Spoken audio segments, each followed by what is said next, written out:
Hello, students. We are doing now chapter number 8, that is electromagnetic wave, and this is the first lecture of electromagnetic wave.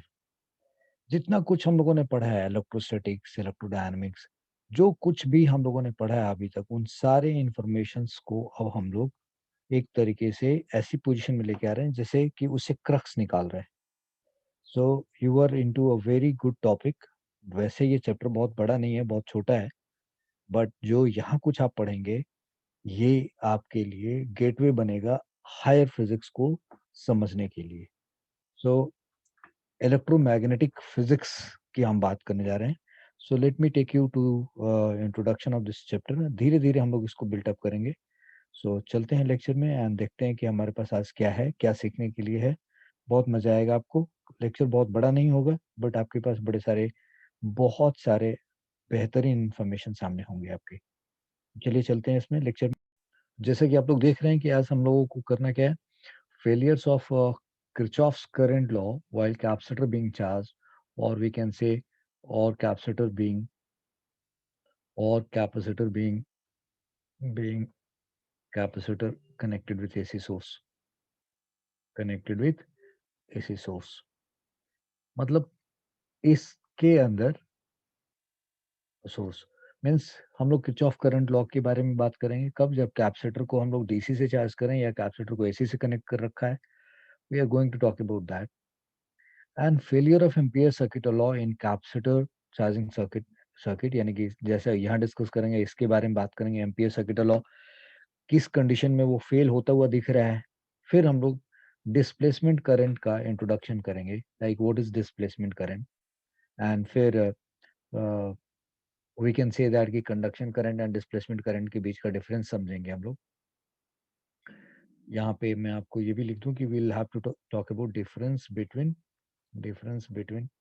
Conduction current and displacement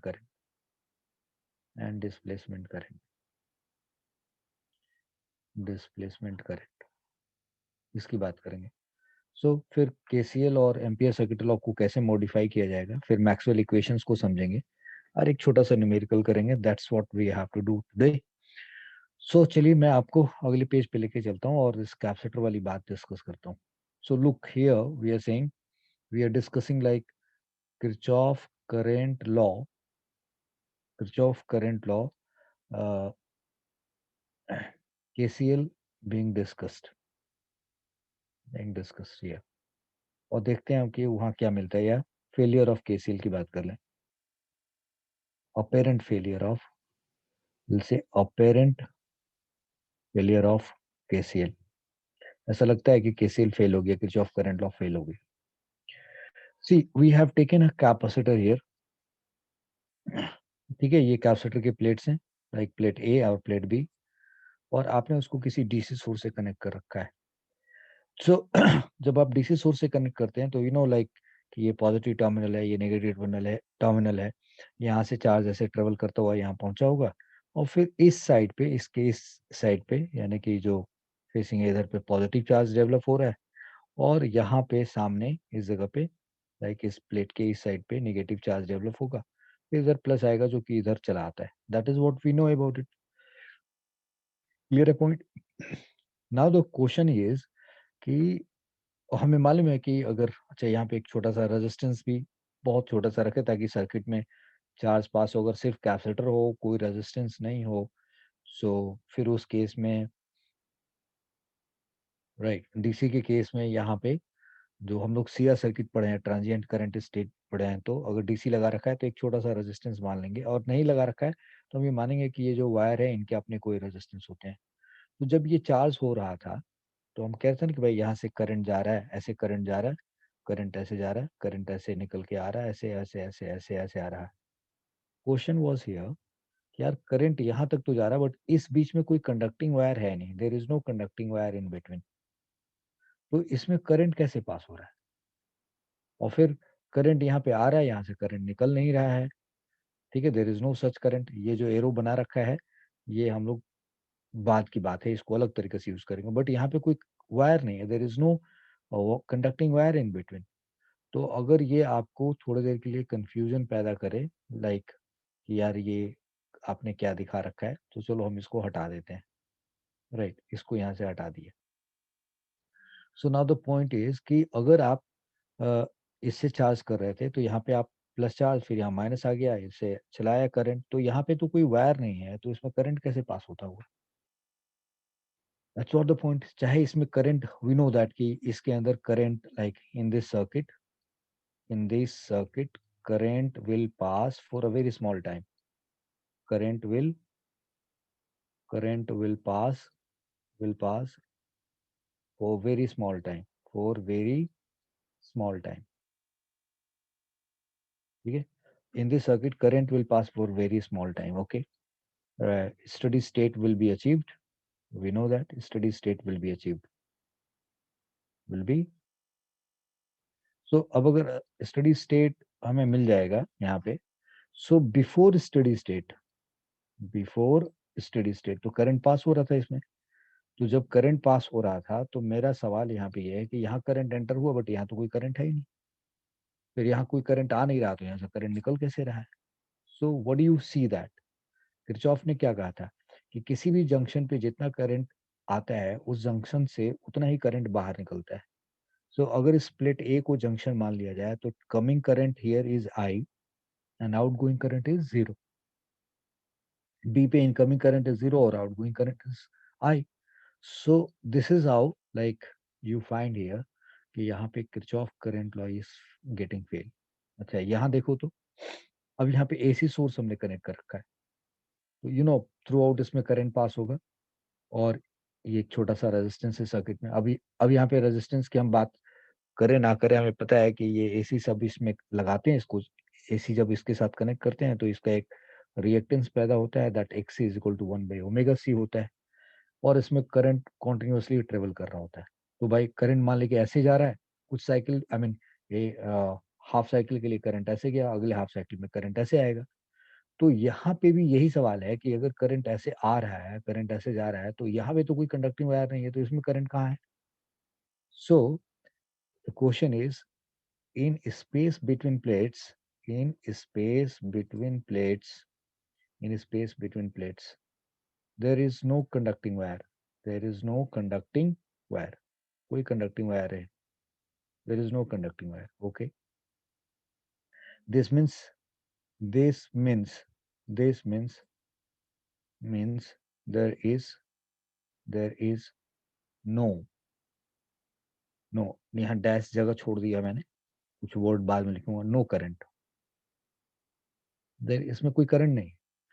then applying KCL, applying KCL, Kirchhoff current law, इसको भी आप ये plate ए है और ये plate B है, आप यहाँ या यहाँ इस्तेमाल कर ले। अप्लाइंग केसीएल चाहे इस जगह पे इस्तेमाल करिए, यहाँ पे स्टार्ट कर, बिफोर स्टेडी स्टेट इसकी बात करेंगे और इसकी बात करेंगे तो भाई all the time. So applying KCL at plate A and at plate B and at plate B, what do you see here? Plate A के केस में, so incoming current is, incoming current is I and outgoing zero, outgoing zero. और अगर यहाँ बात करोगे तो incoming zero हो गया, इनकमिंग इनकमिंग करंट कितना हो गया यहाँ पे? इनकमिंग करंट इज जीरो और आउटगोइंग क्या हो गया? आउटगोइंग करंट इज आई। तो आपका तो किरचॉफ लॉ यहाँ पे फेल होता हुआ अपीयर हो रहा है। That's what the point is. तो किरचॉफ लॉ तो चलो फेल हो गया, वो अलग बात है, लेकिन सवाल ये है कि जो हम लोग पढ़ते थे कि इसमें करंट पास हो रहा है, क्या वो गलत पढ़ते थे? was we was we studying wrong something?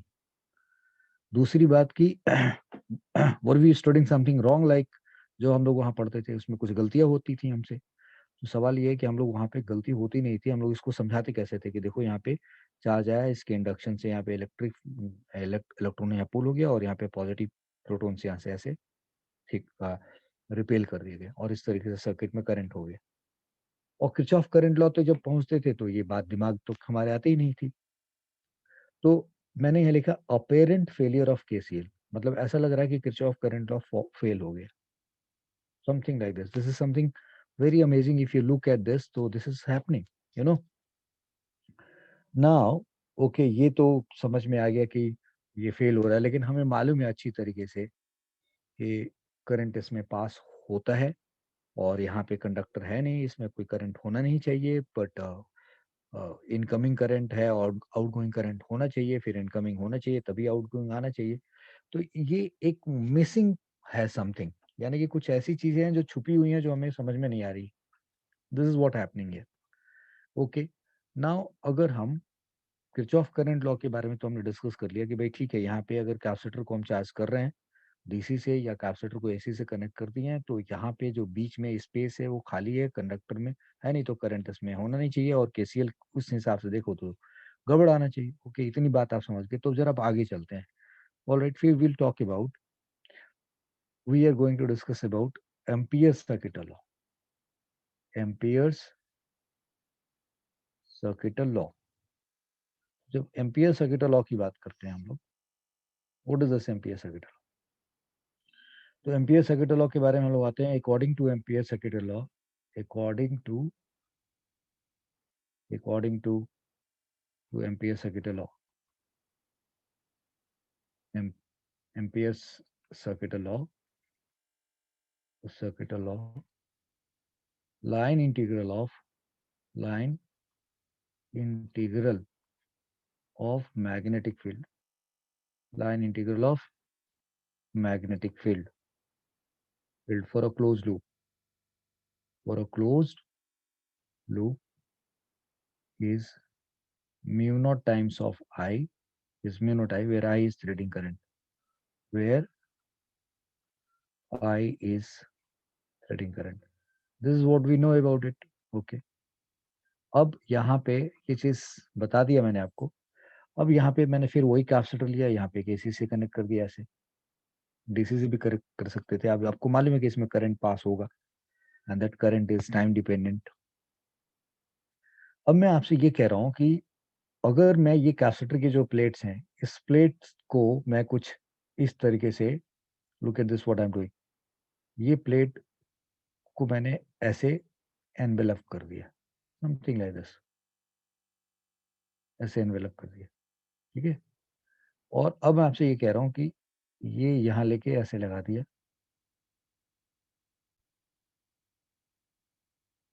और इसको भी लेके आया यहाँ से ऐसे लगा दिया, and now I am saying you, if you look at this, तो ये कैपेसिटर का प्लेट अंदर में है, और एक तरीके से ये एक स्ट्रक्चर हमने खड़ा कर लिया। अब अगर मैं ये करंट तो यहाँ से जा रहा है, ये सेइंग कि करंट इसमें ऐसे पास हो रहा है, किसी भी टाइम पे करंट इधर है या करंट ऐसे आ रहा होगा, यानी कि करंट ऐसे जा रहा होगा या करंट ऐसे जा रहा होगा किसी भी टाइम। तो यहाँ पे तो वायर है, इसमें करंट आ रहा है जा रहा है, बात समझ में आ रही है। तो अगर मैं इसको 1 कह दूं और इसको 2 कह दूं, ये लूप मान लूं, ये लूप, या और ये प्लेट हमें पता है कि दिस प्लेट इज ए, तो प्लेट ए के लेफ्ट साइड में और प्लेट ए के राइट साइड में हमने 2 लूप कंसिडर कर लिया, और इस लूप के सेंटर से ये करंट ऐसे जा रहा है ऐसे, और बिल्कुल उसी तरीके से यहाँ पे रख दिया। अब अगर मैं 1 के लिए और 2 के लिए एम्पियर सर्किट लॉ लगाऊं, क्योंकि यहाँ तो करंट है, हमें पता है कि करंट जाता है तो करंट के आजू बाजू में मैग्नेटिक फील्ड होता है, और करंट के आजू बाजू में मैग्नेटिक फील्ड होता है, फिर अगर हम line integral of magnetic field निकालें तो हमें म्यू नॉट आई मिलना चाहिए। So here I am saying that ये काम हम यहाँ भी कर सकते हैं, the same work we can do here also, मतलब यहाँ से उठा करके ऐसे भी रख सकते हैं। अभी मैंने आपको यहाँ पे दिखाया, पहले ये समझ लेते हैं कि let's see, I M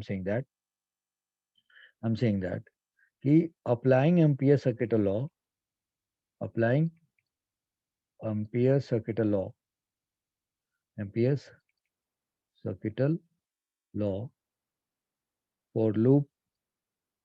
for loop 1 and 2, 1 and 2, right, on on different sides of plate A, different sides of plate A, जो plate A of capacitor। तो अगर हम यहाँ अप्लाई कर रहे हैं, तो what we see here, before 1 की बात करें, so B dot DL, B dot D L का लाइन इंटीग्रल करें हम इस वन के लिए, तो ये क्या होना चाहिए, mu naught times into threading current I होना चाहिए। एंड फॉर टू अगर करें हम, so B dot D L this should be equal to what, mu naught into, अब यहाँ तो कोई करंट हमें मिल नहीं रहा है तो ये तो हम जीरो लिखेंगे। सो यू सी, यहाँ से और यहाँ से एक ही प्लेट है, इधर करंट आ रहा है और यहाँ अगर आप अप्लाई करेंगे तो आप क्या देख रहे हैं, यू कैन अंडरस्टैंड कि B dot D L mu naught I होना चाहिए, और बी डॉट डी एल यहाँ पे है ही नहीं भाई, यहाँ पे तो आई जीरो है, तो ये तो खत्म हो गया। सो अगर इन दोनों से अगर समझने की कोशिश करें, सो व्हाट वी फाइंड कि अगर यहाँ पे मैग्नेटिक फील्ड है, अगर करंट ऐसे आ रहा है कैपेसिटर के प्लेट के ठीक इधर पे मैग्नेटिक फील्ड है, और ठीक उसकी कैपेसिटर के प्लेट के दूसरे साइड मैग्नेटिक फील्ड नहीं होगा, ये कैसे एज्यूम किया जा सकता है। सो दिस सेज दैट कि यहाँ पे मैग्नेटिक फील्ड नहीं है। सो अगर हम इसको इक्वेशन वन बना दें, इसको इक्वेशन वन बना दें और इसको इक्वेशन टू बना दें, ठीक है, तो to suggest, equation to suggest suggests that there is no magnetic there is no magnetic field at at points of loop 2, ठीक है, suggests that there is no magnetic field at points of loop 2, right, which is which should not be correct, which should not be or I can say काट के which is not correct. Why? क्योंकि अगर ठीक plate के इधर magnetic field है, तो plate के इस साइड लेफ्ट साइड में है, तो राइट साइड में अचानक मैग्नेटिक फील्ड कैसे गायब हो जाएगा। सो which should not be, या which should not be correct, तो हमने should not be correct और यहाँ पे फिर लिख दिया which is not correct, ऐसे लिख दिया। Is that okay now? So now how to explain now then, so मतलब ये तो लग रहा है कि एम्पियर सर्किट लॉ फेल हो रहा है। Now what is missing, now what is missing and how to explain, and how to explain, ठीक है जी। अब ये हमारे पास सिचुएशन आ गया कि एम्पियर सर्किट लॉ भी हमें फेल होते हुए दिखाई दे रहा है, एंड ठीक है जी, और किरचॉफ लॉ भी फेल होता हुआ दिखाई दे रहा है। तो ये जो सिचुएशन है हमारे पास, ये सिचुएशन तो हो गया। मैं यहाँ पे एक चीज आपको ये भी दिखाना चाह रहा हूँ कि similarly you can do it like this, इसको यहाँ रख दो, इस लूप को उठा के आप इस लूप को उठा के आप यहाँ रखो, ये वाला लूप उठाओ और इसको यहाँ लगा दो, और फिर इसको उठा के आप यहाँ लगा दो, ठीक है जी। सेम सिचुएशन यहाँ पे, मैग्नेटिक फील्ड आप कहोगे इसमें करंट है ही नहीं, तो यहाँ पे म्यू नॉट, ये तो B dot D L zero होगा और यहाँ पे बी डॉट डी एल आएगा। तो आप मेरी बात समझ गए ना कि मतलब you can do it this way also, भी कर सकते हैं आप। सो नाउ बच्चा लोग, आई एम सेइंग दैट,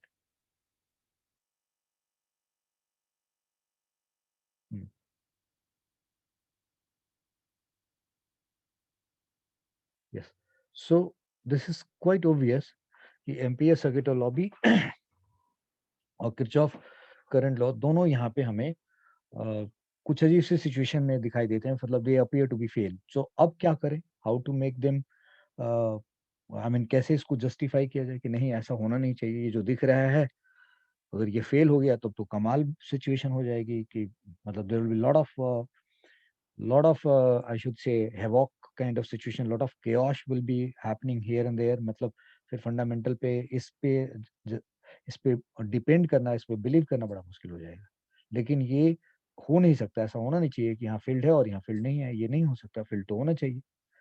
तो इस चीज को, यानी कि इस प्रॉब्लम को रिजॉल्व करने के लिए, राइट, इस प्रॉब्लम को रिजॉल्व करने के लिए there is some way to, there is some critical way of thinking required, there is some critical way of thinking required over here, हम उसको खूब बढ़िया से एनालाइज कर पाए और देखें कि क्या है। सो अब हम आपको एक छोटी सी बात यहाँ पे करना चाहेंगे। जरा देखो यहाँ पे मैं एक एरो लेता हूँ, यहाँ पे ऐसे दिखाता हूँ, एक एरो यहाँ भी दिखा देता हूँ। अब मैं आपसे एक बात पूछ रहा हूँ, आप समझाने की कोशिश कर रहा हूँ मैं। आई एम सेइंग दैट कि अगर कैपेसिटर की इस प्लेट की बात कर ले या यहाँ की बात कर ले, इसके ऊपर चार्ज आएगा और इस पे चार्ज होने की वजह से इस पे इनके प्लेट्स के बीच में इलेक्ट्रिक फील्ड होगा, यहाँ पे के इलेक्ट्रिक फील्ड होएगा. So we are saying now, title यहाँ कुछ लिख नहीं रहा हूँ मैं, I am not writing some title here, right, but हमें जरूरत पड़ेगी तो आई एम सेइंग दैट कि जस्ट टेक दिस, इसको लेके देखते हैं ये हमारे पास. Now we are saying that कि अगर ये एसी सोर्स से कनेक्ट है और इस पे करंट पास हो रहा है, तो किसी भी टाइम पे यहाँ पे इस जगह पे और इस जगह पे मान लीजिए यहाँ पे प्लस क्यू है और यहाँ माइनस क्यू है, तो भाई यहाँ पे एक इलेक्ट्रिक फील्ड होगा ना, there should be some electric field. यहाँ पे यहाँ पे इलेक्ट्रिक फील्ड होगा. तो लेट, यहाँ देखो, let at any instant, at any instant समझना है आपको, let at any instant, let at any instant, charge on, charge on plates of capacitors, charge on plates of, charge on plates of capacitor, plates of capacitor is qt.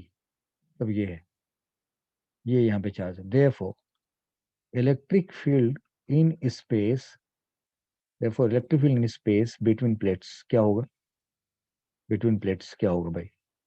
तो अगर इसके ऊपर charge plus Q और minus Q है तो यहाँ पे electric field होना चाहिए. That electric field should be q upon a epsilon not, ये इस जगह पे. नाउ व्हाट इज दिस भाई, ये प्लेट, ये सरफेस एरिया है, ये प्लेट्स है, इस प्लेट्स का एक एरिया होगा, तो Q by epsilon not sigma हो गया, क्यू अपॉन ए क्या हो गया, सिग्मा हो गया, और sigma upon epsilon not electric field होता है. तो हमने मान लिया कि यहाँ पे इलेक्ट्रिक फील्ड है, this electric field is Q upon, and this Q is dependent upon time. ये इलेक्ट्रिक फील्ड है. अब अगर मैं आपसे पूछूं, ये इलेक्ट्रिक फील्ड हो गया, ओके. अब मैं यहाँ पे एक छोटा सा कोई भी एरिया लेता हूँ, लेट सपोज जितना बड़ा एरिया ये है, ये जितना बड़ा एरिया है उतना ही बड़ा एरिया का एक लूप यहाँ कंसिडर कर लेता हूँ. तो अब समझिए इस बात को, अगर हमने यहाँ पे इतना ही बड़ा एरिया का लूप कंसिडर कर लिया, ठीक है जी, ऐसे हमने मान लिया, समथिंग लाइक दिस. अब अगर ये ऐसे मान लिया कि भाई ये इलेक्ट्रिक फील्ड यहाँ पे जा रहा है, सेम एरिया का हमने ले लिया, सो मैं पूछूं कि इस एरिया से, इसका नाम दे दिया, लाइक ये प्लेट ए है, ये प्लेट बी है, और ये लूप को हमने पी ले लिया इस पी के लिए. So now flux, now flux at time t, at time t, now flux at time t with loop या with area, or now flux at time t with, now flux at time t with loop p, loop p, और या इस loop से कितना flux pass हुआ. सो कौन से flux की बात करो, तो आप यहाँ पे इलेक्ट्रिक फ्लक्स लिख दीजिए. Now electric flux at time T with loop P. और ये इलेक्ट्रिक फील्ड किधर होगा भाई, अगर ये प्लस ए माइनस है तो ये डायरेक्शन दिखा रखा है, ये डायरेक्शन किसका होगा, इलेक्ट्रिक फील्ड का होगा यहाँ पे. देखिए ये इलेक्ट्रिक फील्ड है, ये इलेक्ट्रिक फील्ड है, तो ये इलेक्ट्रिक फील्ड का डायरेक्शन है यहाँ पे.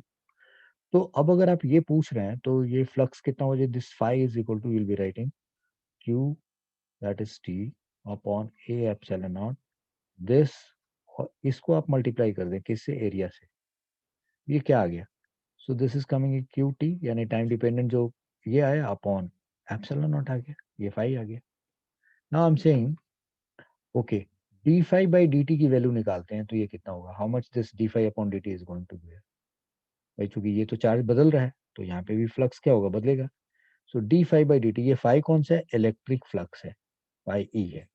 सो फाई ई लिख दिया आपने, तो ये कितने बड़ा phi, this comes out, so D by D T of Q T upon epsilon naught, लिख दिया आपने. अब यहाँ से आप वन बाई एप्सिलॉन नॉट बाहर निकाल लीजिए, और ये क्या आ गया, D by D T of Q, और टाइम डिपेंडेंट है, तो चार्ज अगर टाइम डिपेंडेंट है तो D by D T of Q क्या होगा, ये करंट आएगा. So this is one by epsilon naught times of I आएगा, और आई टी आएगा, मतलब करंट क्योंकि टाइम डिपेंडेंट है.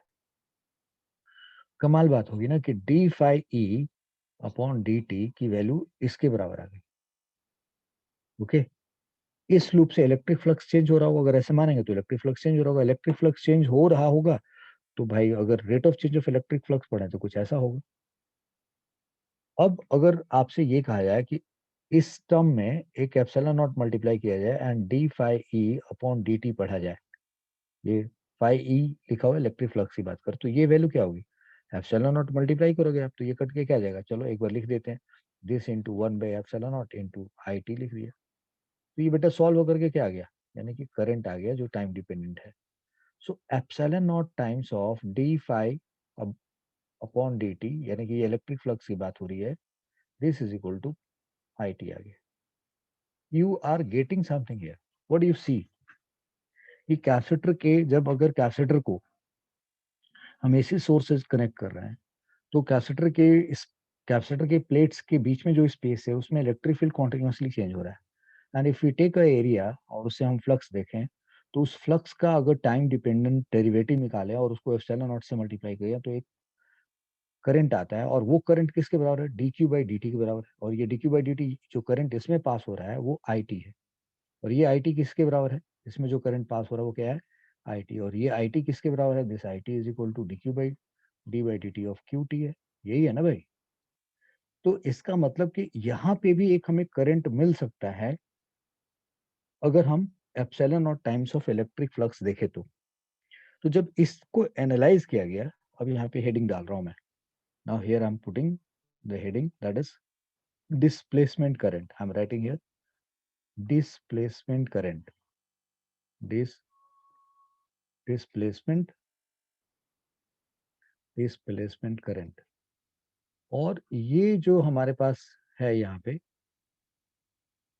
Displacement current, so we are saying that अगर आप कैपेसिटर के को एसी से कनेक्ट करते हो तो यहाँ पे तो हर बार इसमें जो चार्ज सर्किट में ट्रेवल कर रहा हो जो करंट है वो टाइम डिपेंडेंट होता है, तो यानी कि जो चार्ज है वो टाइम के हिसाब से वेरी करता है, साइनोसॉइडली वेरी करेगा। तो इसके अंदर एक इलेक्ट्रिक फील्ड है वो भी साइनोसॉइडली वेरी करेगी, यानी कि अगर आप किसी एरिया को लोगे तो वहाँ पे इलेक्ट्रिक फ्लक्स चेंज होगा, तो इलेक्ट्रिक फ्लक्स चेंज होने से वहाँ पे इलेक्ट्रिक फ्लक्स चेंज होगा टाइम के साथ। और अगर उसमें एप्सिलॉन मल्टीप्लाई किया जाए तो जो एक फिजिकल क्वांटिटी डेवलप होती है वो करंट के बराबर आती है, जो किसके बराबर, जितना करंट कैपेसिटर की प्लेट में एंटर हो रहा है या जितना कि दूसरे प्लेट से करंट बाहर जा रहा है। इसका मतलब कि यहाँ पे एक करंट मौजूद है, और वो मौजूद करंट जो है जो कि किसी वायर की रिक्वायरमेंट नहीं है उसके पास, it does not require any wire to pass through it. इसको हमने डिस्प्लेसमेंट करंट कहा। अभी कुछ समझ में आया होगा, कुछ नहीं आया होगा, तो आपको थोड़ा और एक्सप्लेनेशन के साथ ये आपके दिमाग में बिठाया जा सकता है। सो वी लर्न नाउ कि भाई डिस इसको हम डिस्प्लेसमेंट करंट कहेंगे। अब मैं थोड़ा इसको और अच्छे से समझाता हूँ आपको। So what we learn that, अभी तक जो बात समझ में आई कि अगर ये तो हमने देख लिया कि भाई कैपेसिटर के प्लेट्स को अगर एसी से कनेक्ट करते हैं, डीसी वाले सिचुएशन में क्या होगी जो हम यहाँ बात कर रहे थे, तो भाई फॉर स्मॉल टाइम करंट तो पास था ना, जब तक स्टेडी स्टेट नहीं आया उसके पहले तो इसमें चार्ज चेंज हो रहा था, तो यहाँ पे इलेक्ट्रिक फील्ड होगा, वो इलेक्ट्रिक फील्ड भी क्या होगा, चेंज होगा। तो इलेक्ट्रिक फील्ड भी अगर चेंज होगा तो यहाँ भी अगर आप इलेक्ट्रिक फ्लक्स की स्टडी करोगे, टाइम डेरिवेटिव आई मीन उसका टाइम डेरिवेटिव लोगे, तो वो और उसको एप्सिलॉन नॉट से मल्टीप्लाई करोगे तो यहाँ पे एक करंट आएगा जो कि इसके बराबर होगा। इसका मतलब ये है कि अगर इस करंट के नजरिए से सोचा जाए, डिस्प्लेसमेंट करंट के नजरिए से सोचा जाए, तब तो हम लोग किरचॉफ लॉ के बारे में और एम्पियर सर्किट लॉ के बारे में जो फेलियर दिख रहा था वो फेलियर दिखना बंद हो जाएगा। तो मैं आपको कहता कि जो ये अभी सामने हमारे इस पेज पे जो करंट हमने दिखाया कि भाई epsilon naught times of D phi by D T को हम करंट कहेंगे, ये डिस्प्लेसमेंट करंट होगा। तो मतलब क्या है ये डिस्प्लेसमेंट करंट का, तो जरा आप इस बात को ऐसे कनेक्ट किया जा रहा है। सो आप जरा गौर से देखिए, वी नो दैट, मतलब ये मोटी मोटी बात समझने की जरूरत है।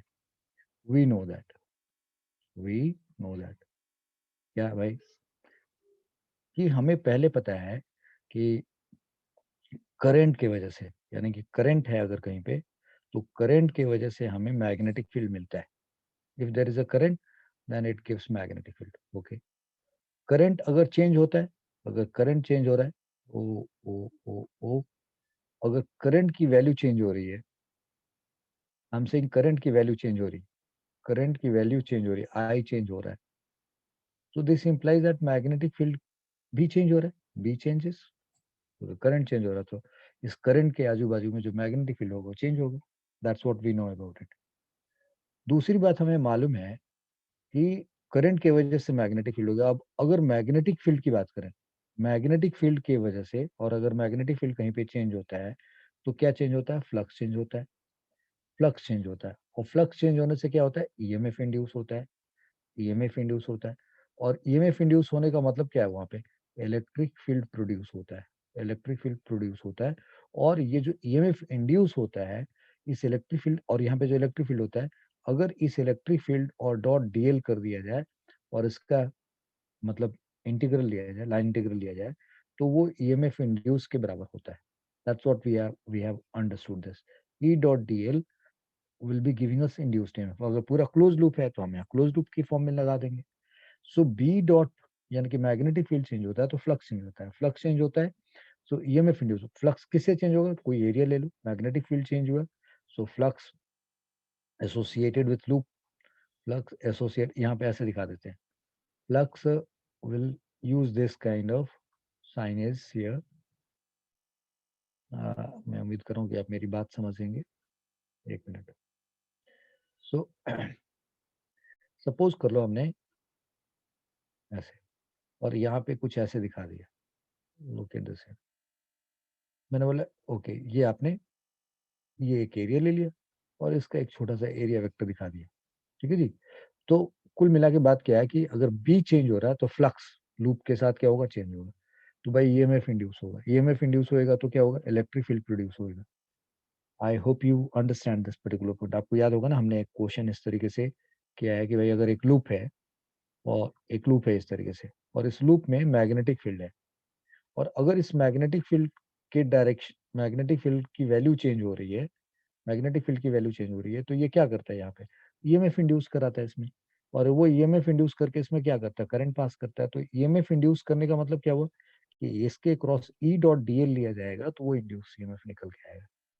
सो अब रिपीट कर रहा हूँ, करंट की वजह से मैग्नेटिक फील्ड है, करंट चेंज होगा, मैग्नेटिक फील्ड चेंज होगा, मैग्नेटिक फील्ड चेंज होगा, फ्लक्स चेंज होगा, फ्लक्स चेंज होने से ईएमएफ इंड्यूस होगा, और यहाँ पे इलेक्ट्रिक फील्ड प्रोड्यूस हो रहा है। इज दैट ओके ना? अब यहाँ पे एक दूसरी बात सोची जा रही है कि जिस तरीके से मैग्नेटिक फील्ड, यानी कि यहाँ तक कंक्लूजन क्या निकला कि change in magnetic field, change in magnetic field, change in magnetic field, change in B, right, produce what? Produce electric field. Produce electric field, या produce electric field ऐसे लिखे, produce E vector, that is electric field vector। ठीक है जी।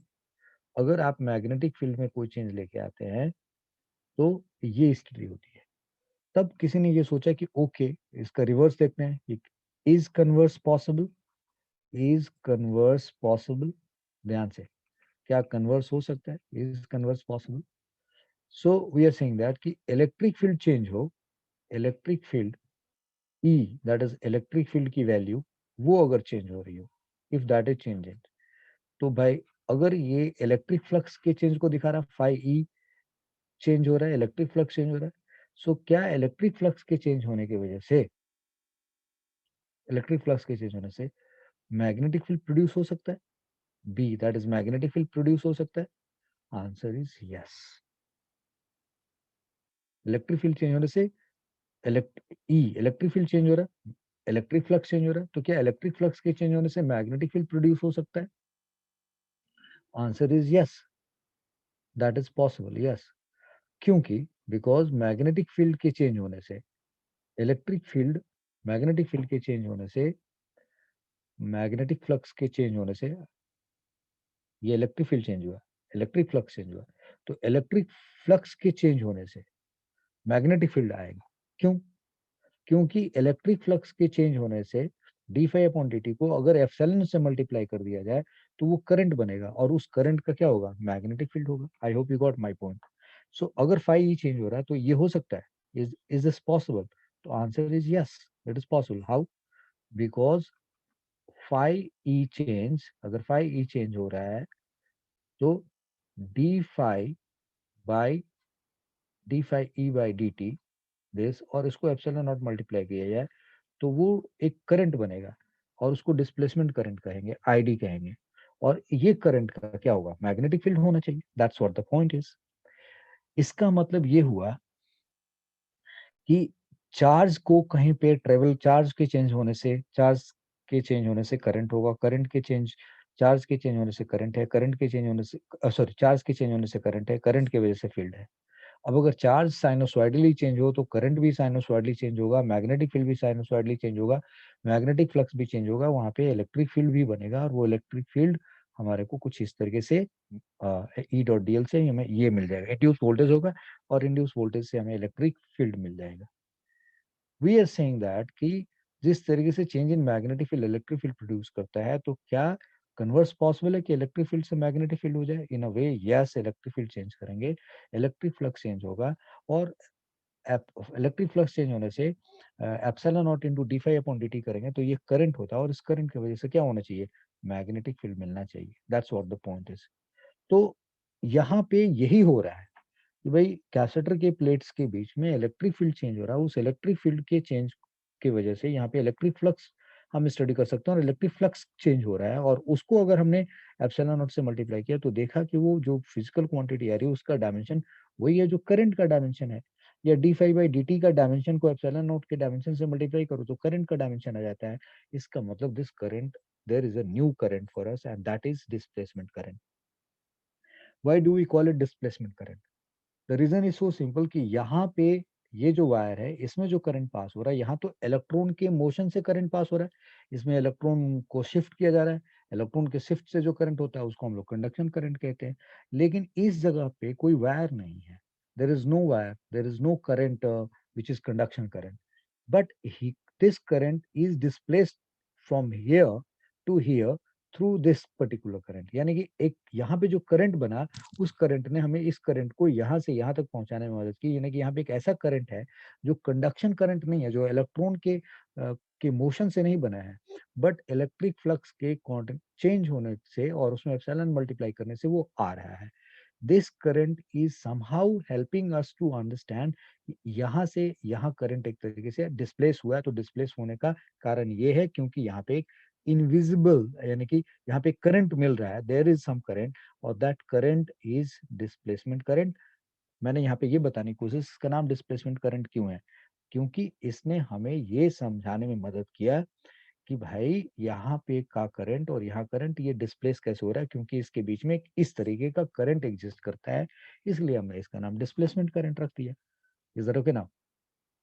अब जो ये displacement current है, और जो यहाँ करंट पास हो रहा है और ये पास कर रहा है, तो अब इसके बारे में कुछ मोटी बातें हमें सीखनी पड़ेंगी, समथिंग लाइक दैट। तो नोट करके समझने वाली जो बात है वो ये कि जहाँ पे wherever wherever wherever conduction current exist, conduction current exist, तो कंडक्शन करंट एग्जिस्ट करने का मतलब क्या? Wherever conduction current exist, यानी कि इलेक्ट्रॉन का फ्लो हो रहा है। तो जब इलेक्ट्रॉन का फ्लो हो रहा है तो इलेक्ट्रॉन तो कहीं पे स्टे नहीं कर रहा है, इलेक्ट्रॉन कहीं पे कॉन्सेंट्रेट नहीं कर रहा है। पहले समझ लेते हैं, wherever conduction current exist, there is no existence of displacement current, वहां पे डिस्प्लेसमेंट करंट नहीं होगा। No there is no existence of displacement current. ऐसा क्यों? वाई? क्योंकि जहां पे कंडक्शन करंट है वहां पे, कंडक्शन करंट का मतलब क्या हुआ? ध्यान से, कंडक्शन करंट का मतलब क्या हुआ? फ्लोइंग, कंडक्शन करंट का मतलब हुआ फ्लोइंग चार्ज, फ्लोइंग चार्ज। और जब चार्ज कहीं पे फ्लो कर रहा है, तो जब फ्लोइंग चार्ज मतलब non accumulating charges, non accumulating, यानी कि I mean no accumulation of charge, I should say no accumulation of charge, कहीं पे चार्ज का एक्यूमुलेशन नहीं हो रहा है, नो एक्यूमुलेशन ऑफ चार्ज। तो जब चार्ज का एक्यूमुलेशन नहीं हो रहा है, यानी कि स्टैटिक चार्ज नहीं है, स्टैटिक चार्ज नहीं है तो वो इलेक्ट्रिक फील्ड पैदा नहीं करेगा। You are getting my point? So here we are saying that कि कंडक्शन करंट अगर है तो इसका मतलब फ्लोइंग चार्ज है, फ्लोइंग चार्ज है मतलब नो एक्यूमुलेशन ऑफ चार्ज है। चार्ज अगर वहां पे कहीं खड़ा नहीं हो रहा है, और अगर चार्ज कहीं पे खड़ा हो और वो चार्ज की वैल्यू बढ़े, तो उसके बीच में इलेक्ट्रिक फील्ड क्या होगा? बढ़ेगा, इलेक्ट्रिक फील्ड चेंज होएगा। So here we are saying that कि अगर कंडक्शन करंट की बात कर रहे हैं, अगर कहीं पे है तो वो फ्लोइंग चार्ज है, नो एक्यूमुलेशन ऑफ चार्ज है, तो वहां पे इलेक्ट्रिक फील्ड में चेंज होने की कोई मीनिंग नहीं है, यानी कि no accumulation of charge means no change in electric field, no change in electric field, बल्कि वहां पे इलेक्ट्रिक फील्ड को में कोई चेंज नहीं होता, बात सीधी सी ये समझने के लिए। और कोशिश ये किया जाता है कि वहाँ पे इलेक्ट्रिक फील्ड को जीरो रखा जाए। कहीं पे भी चार्ज ट्रेवल कर रहा है तो चार्ज ट्रेवल करने का पर्पस क्या है भाई, एक कंडक्टर में आप इलेक्ट्रिक करंट पास कराते हैं तो वो क्या करता है, वो चाहता है कि भाई एक जगह से चार्ज को दूसरी जगह शिफ्ट करा दे, और वो शिफ्ट कराता है और फिर वो इलेक्ट्रिक फील्ड पैदा करके और उसको रोकना चाहता है, लेकिन चार्ज को हम लोग ट्रेवल करा देते हैं। ये हम लोगों ने करंट में पढ़ा हुआ है, that you know well, I believe you understand. अगर मैं इसको एलोबरेट करूंगा तो थोड़ा और लंबा टाइम लग जाएगा, which is not required. I hope you understand my point. So जहां पे कंडक्शन करंट होगा वहां पे डिस्प्लेसमेंट करंट नहीं होगा। डिस्प्लेसमेंट करंट के लिए क्या मतलब है, right, wherever displacement current is there, wherever wherever displacement current exist. तो डिस्प्लेसमेंट करंट एग्जिस्ट करने का मतलब क्या हो, डिस्प्लेसमेंट करंट एग्जिस्ट, तो डिस्प्लेसमेंट करंट एग्जिस्ट करने का मतलब कि चेंज इन इलेक्ट्रिक फ्लक्स को, rate of change of electric flux को आपको एप्सिलॉन नॉट से मल्टीप्लाई करना है। तो इसका मतलब वहां पे कोई चार्ज होना चाहिए, वो स्टैटिक स्टैटिक चार्ज, और वो स्टैटिक चार्ज क्या होना चाहिए, चेंजिंग होना चाहिए। So wherever displacement current exist, मतलब change of change of static charge, change of static charge, time varying change of time varying time varying change of static charge, यानी कि static charge की value में जो change होएगा तो वहां पे इलेक्ट्रिक फील्ड पैदा होएगा, उस इलेक्ट्रिक फील्ड चेंज होएगा, और इलेक्ट्रिक फील्ड के चेंज होने से इलेक्ट्रिक फ्लक्स होगा, और इलेक्ट्रिक फ्लक्स के चेंज होने को अगर आप एप्सिलॉन नॉट से मल्टीप्लाई कर रहे हैं तो करंट बन रहा है।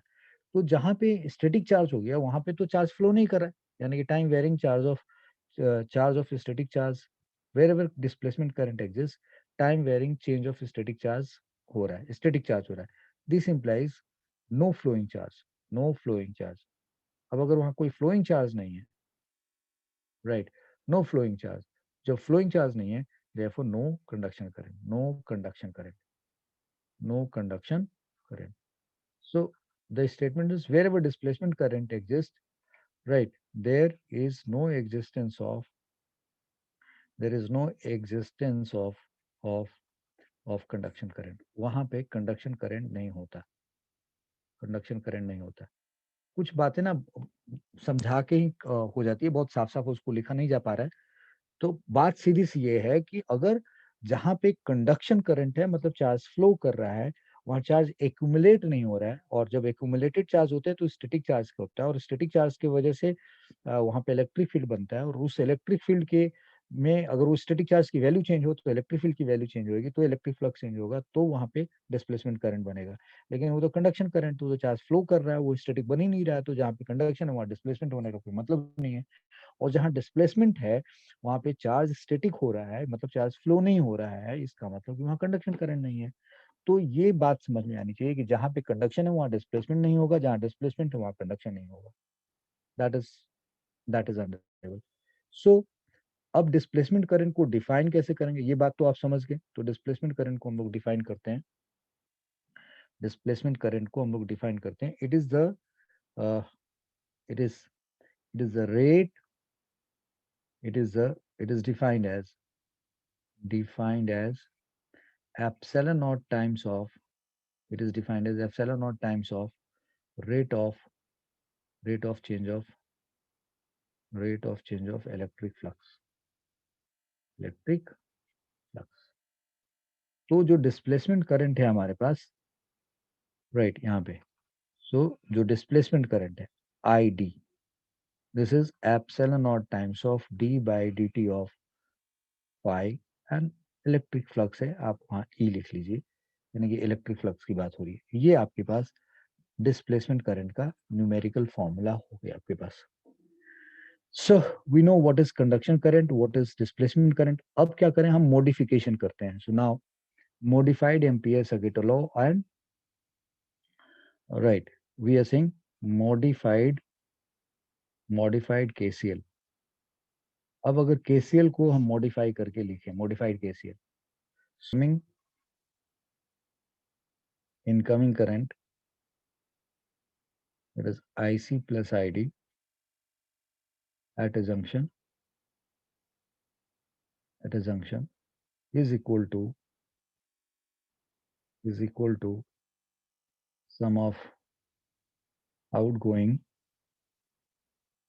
outgoing current IC plus ID. Sum of incoming current at a junction is equal to sum of outgoing current. IC plus ID जितना भी हो is like this. ये इस फॉर्म में लेना है. मतलब conduction current and displacement current का किसी जंक्शन पे जितना सम होगा, जंक्शन से बाहर IC प्लस ID की वैल्यू क्या होगी, सेम होगी. सो अब अगर हम इस कैपेसिटर के केस में देखें, if you think this particular situation like,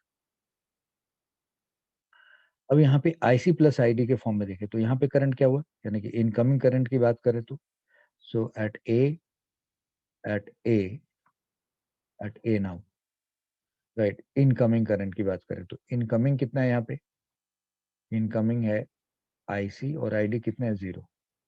और आउटगोइंग कितना है जी, आउटगोइंग है ID प्लस 0, IC 0 है. और IC और ID की वैल्यू क्या है भाई, ये भी क्या है, dq by dt, और ID कितना आया, जो सेम करंट आ रहा है. So this is saying that कि IC is equal to ID. तो यहाँ डिस्प्लेसमेंट करंट के फॉर्म में है और यहाँ पे कंडक्शन करंट के फॉर्म में है. तो इस तरीके से किरचॉफ लॉ फेल होने से बच गया. But A incoming is this और आउटगोइंग इज दिस. अब यहाँ पे IC है तो ID नहीं होगा, यहाँ ID है तो IC नहीं होगा.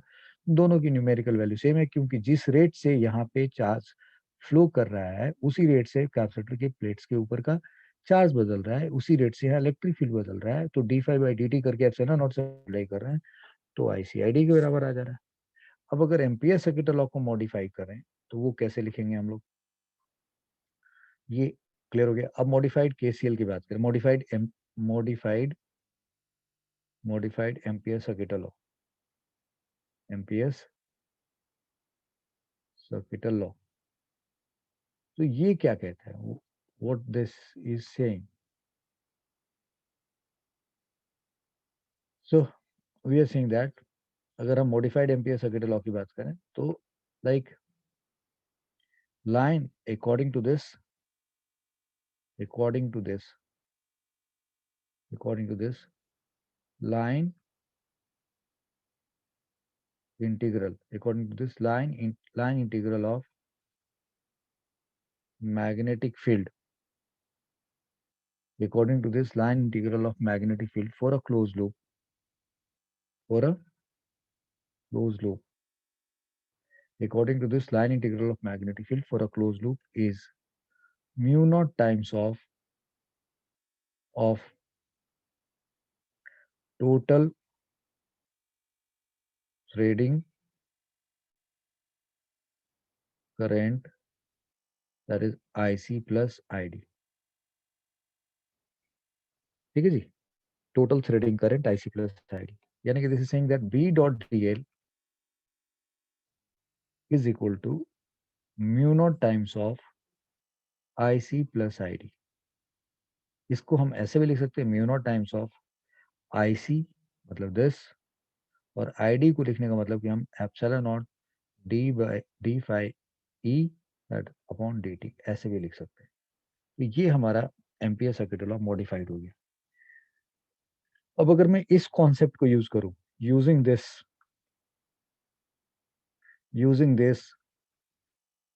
चलो इसको यूज करते हैं, कहाँ पे, यहाँ पे इस पेज पे यूज करते हैं. तो जब आप यहाँ यूज करते हैं तो आप 1 पे आपको क्या मिलेगा, सो एट वन अब आप अगर देखें, सो बी डॉट डी एल निकालेंगे आप, बी डॉट डी एल निकालेंगे तो वो क्या आएगा, mu naught times of IC plus 0, that is mu not IC. और बी पे निकालोगे, सो ओहो 10. और अगर यहाँ पे बी डॉट डी एल निकालोगे तो ये क्या आएगा, mu naught times of 0 plus ID, यानी कि this is mu naught ID. तो जैसे ही डिस्प्लेसमेंट करंट और IC ID के बराबर है, so this is verified no, यानी कि अब एम्पियर सर्किट लॉ गलत नहीं हो रहा है. तो एक तरीके से आपको मॉडिफाइड KCL और मॉडिफाइड एम्पियर सर्किट लॉ समझ में आ जाना चाहिए कि ये क्या चीज है. और डिस्प्लेसमेंट करंट के बारे में आप समझ गए होंगे. So what is displacement current for us.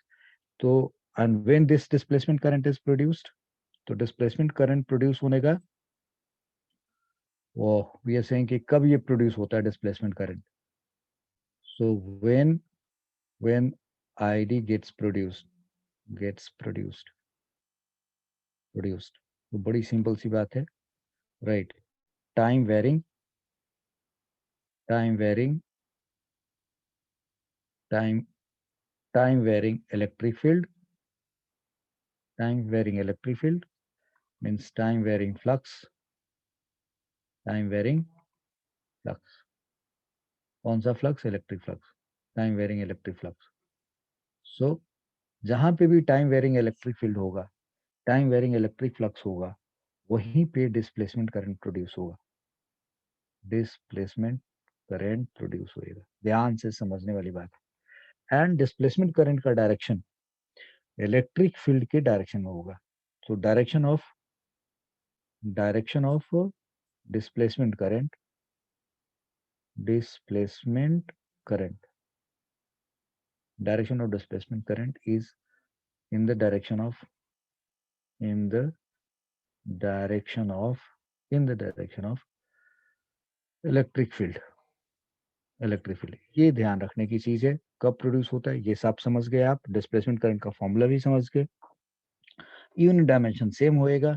So unit of IC is ID is equal to unit and dimension of id is equal to unit and dimension of ic, बिल्कुल same होगा। So these are the new things which you learn. अब हम अगर इस cycle को देखें तो हमारे पास एक ज्ञान क्लियर हो गया कि अगर कहीं पे इलेक्ट्रिक फील्ड वेरी कर रहा है, इलेक्ट्रिक फील्ड चेंज हो रहा है, इलेक्ट्रिक फील्ड चेंज हो रहा है, तो क्या प्रोड्यूस कर रहा है? Magnetic field, magnetic field, magnetic field that is B produce हो रहा है। और अगर मैग्नेटिक फील्ड चेंज हो रहा है, मैग्नेटिक फील्ड चेंज हो रहा है, तो क्या प्रोड्यूस हो रहा है? इलेक्ट्रिक फील्ड प्रोड्यूस हो रहा है, इलेक्ट्रिक फील्ड प्रोड्यूस हो रहा है। ये ध्यान रखना है, ये प्रोड्यूस हो रहा है। तो ये एक यानी कि dv by dt going for electric field and dE by dt is going for magnetic field. That's what the point is. It is, you see, I'm not writing dv by dt is equal to E, or I'm not writing dE by dt is equal to B. I hope you understood this particular point. तो अभी तक हम लोगों ने ये समझा कि displacement current क्या होता है। तो displacement current is rate of epsilon naught times of rate of change of electric flux associated with a loop. किसी भी लूप के क्रॉस अगर इलेक्ट्रिक फील्ड है और वो इलेक्ट्रिक फ्लक्स उस लूप में चेंज हो रहा है, तो भाई क्यों चेंज हो रहा है? इलेक्ट्रिक फील्ड की वजह से अगर चेंज हो रहा है, वेरिंग इलेक्ट्रिक फील्ड से।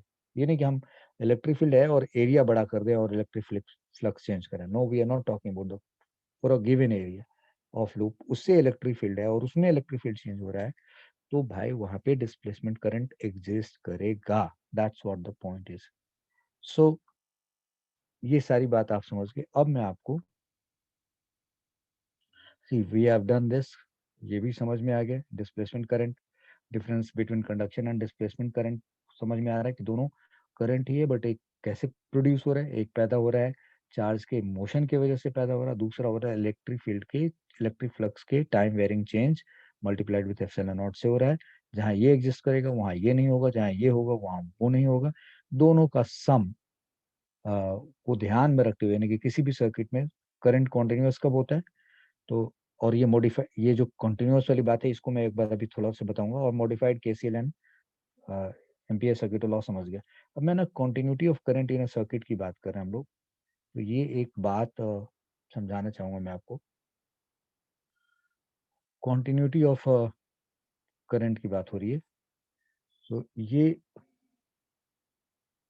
नोट करके, in a close loop, in a closed in a close loop in a close loop in a close loop having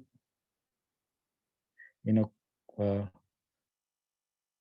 in a closed loop having source in a closed loop having source at operation, having source at operation, current current is continuous, current is current is continuous, current is continuous as sum of IC plus ID. In a closed loop having source at operation, current is continuous as sum of IC plus ID. क्या मतलब है, आप अगर यहां से देखें इस page पे, तो भाई इसमें करंट सर्किट में, इसमें या इसमें करंट कॉन्टिन्यूस नहीं दिख रहा था, क्योंकि करंट यहाँ से यहाँ तक तो आ रहा था, बट यहाँ करंट कॉन्टिन्यूस नहीं दिख रहा था। लेकिन हमने ये कहा कि अगर कोई क्लोज लूप है और उसमें सोर्स है, दैट सोर्स इज ऑपरेशन पे है, यानी कि ऑन है, तो इस सर्किट में करंट कॉन्टिन्यूस होगा as a sum of IC plus ID. अगर सिर्फ आईसी देखोगे तो ऐसे जगह पे फेल हो जाएगा, सिर्फ आईडी देखोगे तो ऐसे जगह पे फेल हो जाएगा। सो आईसी प्लस आईडी के सम को ध्यान में रखते हुए हमें ये बात कहनी पड़ेगी। तो ये जो चीज आप पढ़ रहे थे यहाँ पे, आपसे यही सवाल पूछा जा सकता है कि कैपेसिटर को किसी एसी सोर्स से कनेक्ट कर रखा है and the current is discontinuous in the circuit और कॉन्टिन्यूअस। तो कॉन्टिन्यूअस है in form of sum of IC plus ID के फॉर्म में। तो ये एक सवाल बनता था, ये आपको समझा दिया गया। Now will talk about Maxwell के इक्वेशंस की बात करें। So we are saying Maxwell's Maxwell's equations, Maxwell's equation. तो ये जो डिस्प्लेसमेंट करंट है, यानी कि displacement current, displacement current, current was discovered by Maxwell. ये जेम्स मैक्सवेल की बात हो रही है, Maxwell. So discovered by Maxwell, यानी कि मैक्सवेल ने हमें बताया कि भाई डिस्प्लेसमेंट करंट क्या चीज होता है, यानी कि जो कमियां थी वो जब किरचॉफ लॉ और एम्पियर सर्किटल लॉ फेल हो रहा था, तो उसको सोच करके उन्होंने लगाया। तो और उसके प्रैक्टिकल एविडेंस भी थे। तो एक तरीके से मैक्सवेल ने हमें ये बताया। मैक्सवेल के डिस्प्लेसमेंट करंट की डिस्कवरी से जो हम लोगों ने सीखा, ये इलेक्ट्रिक फील्ड प्रोड्यूस हो सकता है मैग्नेटिक फील्ड के चेंज से, और मैग्नेटिक फील्ड प्रोड्यूस होता है इलेक्ट्रिक फील्ड के चेंज से। इसका मतलब ये हुआ कि इलेक्ट्रिक फील्ड और मैग्नेटिक फील्ड जो दो सेपरेट ब्रांच की तरीके से डेवलप हो रहे थे, इनके बीच में बड़ा I should say inter they are interrelated, they are not two separate field. तो दोनों मिल करके एक ही फील्ड की बात कर रहे हैं। तो मैक्सवेल ने क्या किया, सारी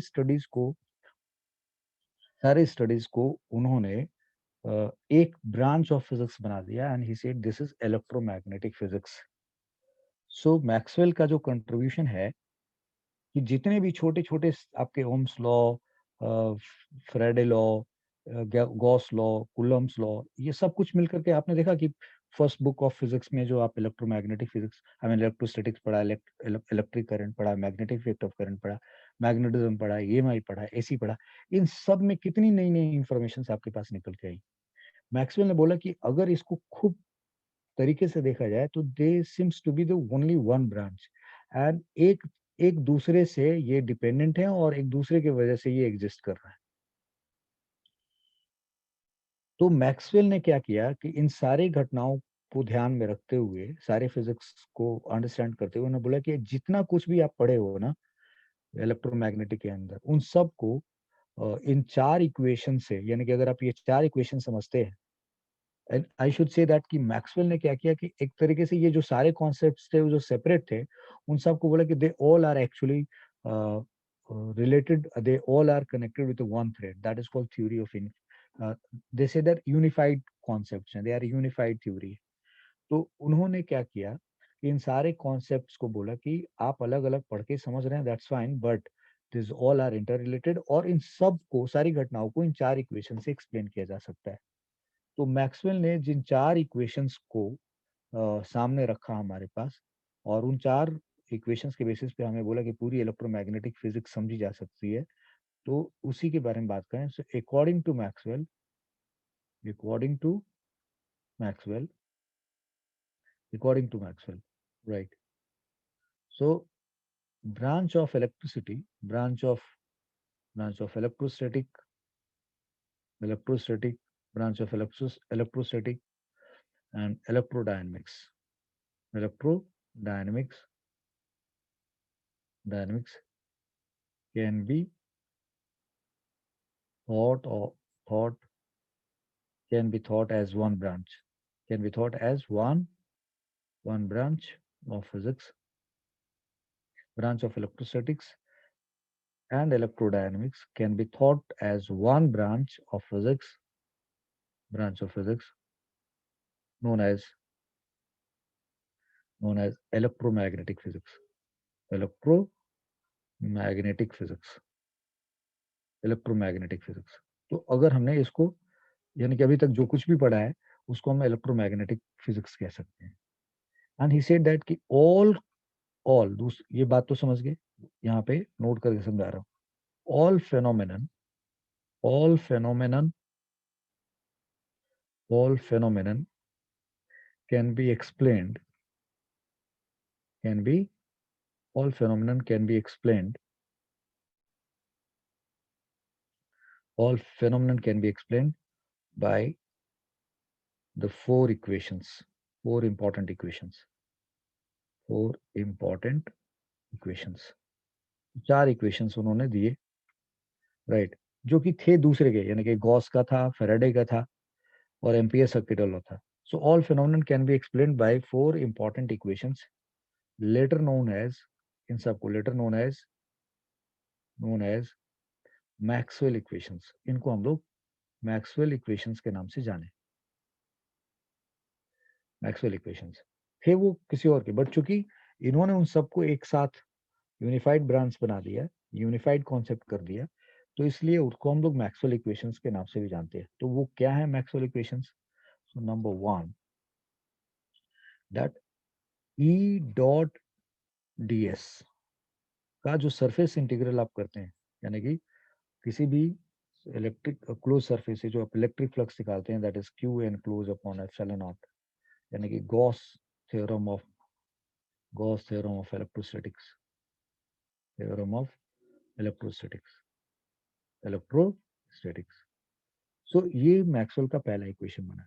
ही said that this is important, क्योंकि इससे आपको पता है कूलम्ब्स लॉ निकाल सकते हैं, सब कुछ आप पढ़ सकते हैं। यहाँ पे स्टैटिक चार्ज से रिलेटेड जितनी घटनाएं हैं सब इसके आजू बाजू बन सकती हैं।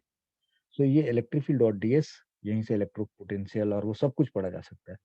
यानी कि पूरा जो इलेक्ट्रोस्टैटिक्स के आपने दो चैप्टर पढ़े हैं, वो सारी घटनाओं को एक्सप्लेन करने के लिए this law is more than sufficient, right. Not only this, ये स्टैटिक चार्जेस की बात कर रहा है, और फिर हम इसी स्टैटिक चार्ज को जब फ्लो कराएंगे तो वो करंट मिलेगा। करंट से रिलेटेड सारे फेनोमेनन जो पढ़ रहे हैं वो स्टैटिक चार्ज जब फ्लो में आता है, यानी कि जो चार्ज होता है जब वो फ्लो करने लगता है तो करंट बन जाता है। So somehow this is the basic law which is going to guide us. And दूसरा इंपॉर्टेंट जो ये था कि भाई मैग्नेटिक फील्ड का अगर हम सरफेस इंटीग्रल लेते हैं किसी फ्लो से तो वो क्या आता है? जीरो होता है। यानी कि ये magnet Gauss theorem of magnetostatics Gauss theorem of magnetostatics, या मैग्नेटोस्टैटिक्स कह लो या मैग्नेटिज्म कह लो, मैग्नेटोस्टैटिक्स। तो इन्होंने इसको दूसरा इंपॉर्टेंट लॉ कह दिया। सो आप इससे और इससे इलेक्ट्रोस्टैटिक्स का, इलेक्ट्रिक करंट का, मैग्नेटिक इफेक्ट ऑफ करंट का, मैग्नेटिज्म का सारी घटनाएं इन इन इन कॉन्सेप्ट से एक्सप्लेन हो सकती है। This is what it says that. And such बात है, आप अगर थोड़ा दिमाग लगाएं तो सब कुछ सारी बात बताई, यानी कि यहाँ से हम वो सब कुछ डिराइव कर सकते हैं, यहाँ से हम डिराइव कर सकते हैं, यहाँ से डिराइव कर सकते हैं ये। एंड थर्ड इंपॉर्टेंट बात उन्होंने जो बताई वो है Faraday law of electromagnetic induction. Faraday law of electromagnetic induction क्या था? वे this induce is equal to minus d five by D t, minus d by D T of five. कौन सा फाइव? Magnetic flux this. तो इन्होंने बोला इसको थोड़ा चेंज करके ऐसे लिख दो। क्या बोला? कि आप इलेक्ट्रिक फील्ड और डीएल, ये इलेक्ट्रिक फील्ड समझ लेना, लेट्स से ये change it. he said that कि इलेक्ट्रिक फील्ड, राइट, जो इंड्यूस इलेक्ट्रिक फील्ड होगा और जो डीएल होगा, इंड्यूस इलेक्ट्रिक फील्ड बोला मैंने, और डी जो डीएल होगा, इसका लाइन इंटीग्रल करोगे, ठीक है, तो ये क्या मिलेगा? पोटेंशियल डिफरेंस मिलेगा। ये induce potential difference and that is equal to minus of d by D T of phi, that is magnetic flux. So ये जो है Faraday law of electromagnetic induction, Faraday Faraday law of electromagnetic induction, electromagnetic induction. तो ये Gauss का I mean Maxwell का ये तीसरा equation बना। और चौथा एम्पियर सर्किट लॉ, जो मॉडिफाइड एम्पियर सर्किट लॉ है, इससे that B dot D L का line integral for a close loop is equal to mu naught times of I C plus I D. अब I D ना लिख करके हम epsilon naught d phi E electric flux upon D t ऐसे लिख देते हैं। तो ये जो इक्वेशंस बने, ये मैक्सवेल के 4 इक्वेशंस बने। अब यहाँ पे एक बात आपको बताई जा रही है कि जब खूब गौर से देखा गया कि ये चार घटनाओं से सब कुछ एक्सप्लेन तो हो रहा था, लेकिन हमें लगा कि एक बेसिक इक्वेशन हम छोड़ छोड़ रहे हैं, तो उसको हम लोग लॉरेंस फोर्स कहते हैं। तो ये पांचवा इक्वेशन हम लोग, मैक्सवेल के 4 इक्वेशंस के नाम का टॉपिक है, यही 4 वो इक्वेशंस है मैक्सवेल के। बट जब भी हम मैक्सवेल के 4 इक्वेशंस की बात करते हैं, तो हम ये पांचवा इक्वेशन जो लॉरेंस फोर्स वाला इक्वेशन है, वो हम लोग यहाँ मैक्सवेल के इस लिस्ट के साथ ऑलवेज ध्यान रखते हैं, क्योंकि इन चार से बहुत सारी चीजें एक्सप्लेन हो सकती है, लेकिन हमें एक और बेसिक लॉ की जरूरत पड़ेगी, वो है लॉरेंस फोर्स की। और that says that F is equal to F electric force plus F magnetic force, और which is equal to like charge into electric field and this is charge into v cross B. तो ये जो Lorentz force है, this is equal to q and this is E vector plus v cross B vector. ये जो set of 5 equations हैं, that all combinedly I mean that all are used to explain all the phenomenon what we have read in electrostatics, electrodynamics, EMI, AC, सब कुछ जो कुछ पढ़ा उन सबको एक्सप्लेन करने के लिए ये काफी है। So this is Maxwell equations. ये हमारे पास मैक्सवेल इक्वेशंस। तो जहां भी हम मैक्सवेल के 4 इक्वेशंस की बात करेंगे, तो ये 1 2 3 4 है। But we must give respect to Maxwell by understanding क्या चाहिए, ये छूट गया होगा उन्होंने या उसको इंपॉर्टेंस नहीं दिया होगा, लेकिन बाद में हम लोगों ने समझा कि इसकी भी जरूरत पड़ेगी, इसलिए हम लोग यहाँ पे ऑलवेज 4 इक्वेशंस के साथ हम इसकी भी बात करते हैं। तो ये मैक्सवेल के 4 इक्वेशंस है। पांचवा एक तरीके से आप इंटीग्रेटेड मानिए, उनके इतने बड़े काम के सम्मान में हम लोग ये चीज, उनकी ये छोटी सी जो इग्नोरेंस थी या ध्यान नहीं दिया, वो इसके साथ हम अटैच कर देते हैं। तो ये था हमारा मैक्सवेल की 4 इक्वेशंस। एंड हर चीज आप समझ चुके हैं। इलेक्ट्रिक फ्लक्स का, मैग्नेटिक फ्लक्स का चेंज ईएमएफ इंड्यूस करता है, और ये क्या होता है जी, क्योंकि जहाँ पे ये होता है वहाँ पे इलेक्ट्रिक फील्ड भी इंड्यूस होती है, उस इलेक्ट्रिक फील्ड का लाइन इंटीग्रेट करोगे तो ये आ जाएगा। तो एक तरीके से आपने मैक्सवेल इक्वेशंस भी पढ़ लिया। अब आपकी बुक में ना एक अच्छा सा एग्जाम्पल है, और अगर आप उस क्वेश्चन को ठीक से समझेंगे तो आपका ये जो पूरा जो अभी सेक्शन पढ़ा, वो बहुत अच्छे से समझ पाएंगे। So let me put that numerical in front of you and then we should further explain. So we are going for that question. Now see what this question is like. There are a parallel plate capacitor with circular plates of radius 1 meter. यानी कि यहाँ पे जो plates दे रखे हैं, इस plate का radius 1 metre है। दिस इज हाफ, ये 1 मीटर। सो 1 मीटर रेडियस का ये प्लेट है हमारे पास। What I mean to say is this plate is of 1 meter radius like this, और ये 1 मीटर का रेडियस मान लो। तो अगर ये 1 मीटर रेडियस का ये प्लेट है हमारे पास, 1 मीटर, 1 मीटर का रेडियस का सर्कुलर प्लेट्स है। ये प्लेट ए और ये प्लेट बी है, और ये कैपेसिटर की प्लेट है। देखो यहाँ पे डीसी सोर्स कनेक्ट कर रखा है, और यहाँ पे एक रेजिस्टेंस है, यहाँ की लगा रखा है। तो कहा जा रहा है a parallel plate capacitor with circular plates of radius 1 meter has a capacitor of 1 nanofarad. इस कैपेसिटेंस कितना दे रखा है, 1 nanofarad, मतलब that is 10 to the power minus 9 farad capacitance है। At t is equal to 0, it is connected for charging in series with a resistance 1 mega ohm, और ये 2 volt battery के साथ, 2 volt battery as shown in figure. Calculate the magnetic field at a point P halfway between center and periphery of the plates. तो ये centre मान लो plates के बीच का centre है, और ये पेरिफेरी है यहाँ पे, और यहाँ पे कहा जा रहा है कि इस पॉइंट पे आप मुझे फील्ड बताओ। ठीक है, ये पॉइंट हमारे लिए, ये पॉइंट पी है, हमें इस पॉइंट का फील्ड चाहिए। इस सेंटर और इसके पेरिफेरी के बीच का ये पॉइंट है, यानी कि ये डिस्टेंस कितना होगा हमारे लिए, अगर ये 1 मीटर है तो ये कितना होगा, हाफ मीटर होगा। समझ के मेरी बात, हमें इस पॉइंट पे मैग्नेटिक फील्ड निकालना। तो अंडरस्टैंड आपको, मतलब जो कुछ आपने पढ़ा है उसका फंडा क्लियर हो जाएगा इस क्वेश्चंस के थ्रू। तो हम लोग क्या करेंगे, how we are going to do, and this is a CR series circuit है, और थोड़ी देर में स्टडी स्टेट आ जाएगा, फिर उसके ऊपर करंट जाने, इसमें करंट जाना बंद हो जाएगा। लेकिन ये किसी पर्टिकुलर टाइम पे पूछा गया है कि भाई t is equal to 10⁻³ second पे बताओ, यानी कि इसका मतलब टी इज इक्वल टू 10⁻³ पे स्टडी स्टेट अचीव नहीं हुआ होगा, इसमें करंट जा, उस करंट की वजह से पूछा जा रहा है कि यहाँ पे फील्ड कितना होगा। That's the question is. So how we are going to deal with this. तो मैं यहाँ पे आपको ये जो थोड़ा अटपटा सा हो गया इसको हटा रहा हूँ और इसको ऐसे दिखा रहा हूँ कि देखो जी, ये हमारे लिए 1/2 मीटर है। This is 1/2 metre. ये हमारे लिए 1/2 मीटर है, चूंकि पूरा इसका रेडियस कितना है, यहाँ से यहाँ तक 1 मीटर का है। This radius is how long, this radius is 1 metre. ये 1 मीटर है, तो हाफ ए का मतलब कि ये 1 मीटर है और ये हमारा 1/2 मीटर है। इस पॉइंट पी पे हमें मैग्नेटिक फील्ड निकालना है। So what we know, like there is a growth of charge का इक्वेशन, तो हम लोगों ने पढ़ा है for growth of charge, for हम इन आंसर करने चल रहे हैं हम लोग। For growth of charge, right, Q is equal to Q naught 1 minus 1 minus e to, या 1 minus e to the power minus t by tau. Tau is CR here. That's what we study. Q is equal to this. ये हमारा growth of charge का equation है। ये आपको question में hint के form में भी दे रखा है, मतलब क्वेश्चन में दे रखा है Q is equal to Q not like this. और आपको पता है CR सीरीज सर्किट आपने पढ़ा हुआ। This is what the point is now. So Q is equal to Q not 1 minus e to the power minus t by CR। ये हमारे पास situation है जी, ये हमारे पास चार्ज का ग्रोथ ऑफ चार्ज का इक्वेशन है। हमें क्या चाहिए होगा, वी वांट, हमें यहाँ मैग्नेटिक फील्ड चाहिए होगा। तो आपको ये तो पता चल गया ना कि यहाँ पे फील्ड है, हमें यहाँ पे चार्ज है और वो चार्ज क्या हो रहा है, टाइम के साथ बदल रहा है। जब चार्ज यहाँ पे टाइम के साथ बदलेगा तो यहाँ पे इलेक्ट्रिक फील्ड भी टाइम के साथ क्या होगा, बदलेगा।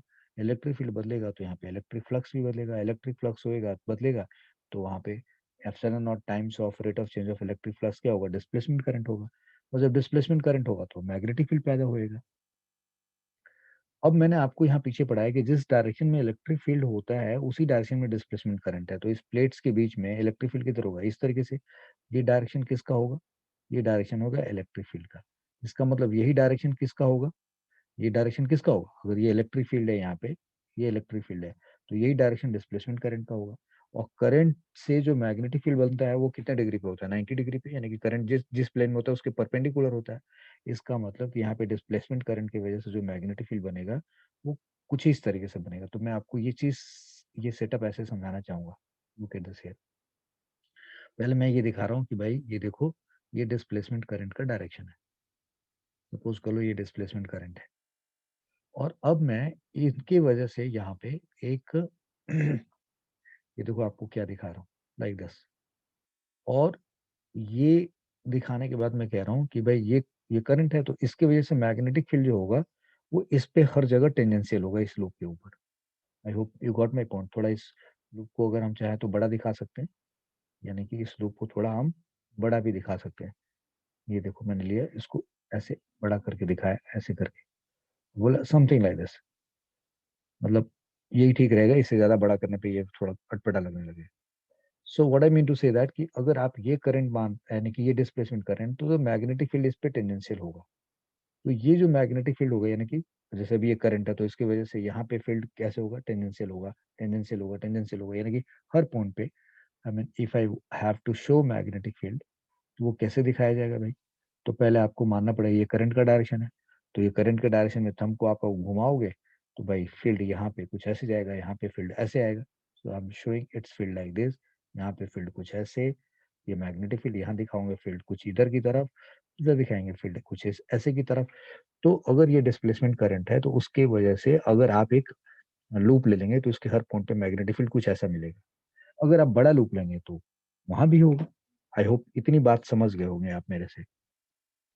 Now I am saying that, यानी कि ये हमने क्या दिखा रखा है, आपको ये समझ में आ रहा है। मैंने ये जो दिखा रखा है ये इस जगह का, ये टेंजेंट, टेंजेंट समझना है, इस पे टेंजेंट लेना होगा कि इधर की तरफ जा रहा है। ठीक है, कोई कंफ्यूजन नहीं होना चाहिए। जैसे ये आ रहा है यहाँ पे, ये ऐसे टेंजेंट है, ये टेंजेंट है, ये टेंजेंट है, इस तरीके से मैग्नेटिक फील्ड होगा। So how we are going to do here, like हम क्या करने जा रहे हैं, तो हम लोग ये कहेंगे कि भाई क्यू तो ये है, क्यू टाइम के साथ चेंज कर रहा है, तो भाई यहाँ पे इलेक्ट्रिक फील्ड कितना होगा, so electric field is,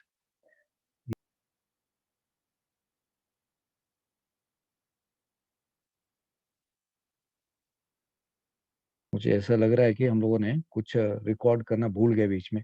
so I think I have started from here. मैं एक बार ये बात रिपीट कर देता हूँ। I I thought that I have forgotten to record.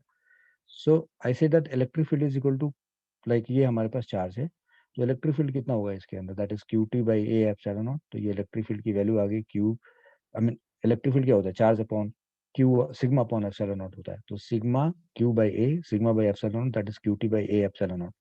तो ये हमारे पास इलेक्ट्रिक फील्ड की वैल्यू आ गई, that is Q T time dependent charge upon A, is pi into 1 metre के रेडियस, 1 मीटर का रेडियस का square, that is 1 pi into 1 into epsilon naught. So Q t by pi epsilon naught हमारे पास ये आ गया। तो ये इलेक्ट्रिक फील्ड की वैल्यू आ गई। Now we are saying that कि ये जो इलेक्ट्रिक फील्ड आया वो यहाँ भी एग्जिस्ट कर रहा है, यहाँ भी एग्जिस्ट कर रहा है, यहाँ भी एग्जिस्ट कर रहा है, हर जगह इस प्लेस में एग्जिस्ट कर रहा है। अब हमें तो यहाँ पे मैग्नेटिक फील्ड निकालना है, तो हम क्या करेंगे कि यहाँ से ये जितना डिस्टेंस है उतने रेडियस का एक लूप ले लेते हैं, और उस लूप के अंदर का इलेक्ट्रिक फ्लक्स स्टडी कर रहे हैं, उसके अंदर का इलेक्ट्रिक फ्लक्स स्टडी कर रहे हैं, और फिर उस इलेक्ट्रिक फ्लक्स के चेंज से हमें डिस्प्लेसमेंट जो करंट मिलेगा वो उसके अंदर का डिस्प्लेसमेंट करंट मिलेगा। So now considering flux with circular loop of radius half metre, so phi is equal to electric field into area, भाई एरिया इलेक्ट्रिक फील्ड और एरिया वेक्टर का डायरेक्शन सेम है, तो इलेक्ट्रिक फील्ड हमने निकाला है q t by pi epsilon naught, और area मतलब पाई इंटू 1/2 का स्क्वायर, तो भाई इसका हमने इलेक्ट्रिक, इसका एरिया ले लिया। सो इस तरीके से पाई इंटू आर स्क्वायर के हिसाब से, यानी कि पाई बाई 4 आ गया, पाई पाई कट गया, यानी कि Q t by 4 epsilon not, ये हमारे पास इलेक्ट्रिक फ्लक्स आ गया, वो इससे निकल के आ गया, इस छोटे से रेडियस के सर्कुलर लूप से हमारे पास ये फ्लक्स आ गया। अब ये फ्लक्स जो इसके अंदर है, ये फ्लक्स टाइम के साथ चेंज हो रहा है। So this is your flux change हो रहा है, तो उसमें डिस्प्लेसमेंट करंट क्या होगा, so I D is equal to epsilon naught times of d by D T of phi.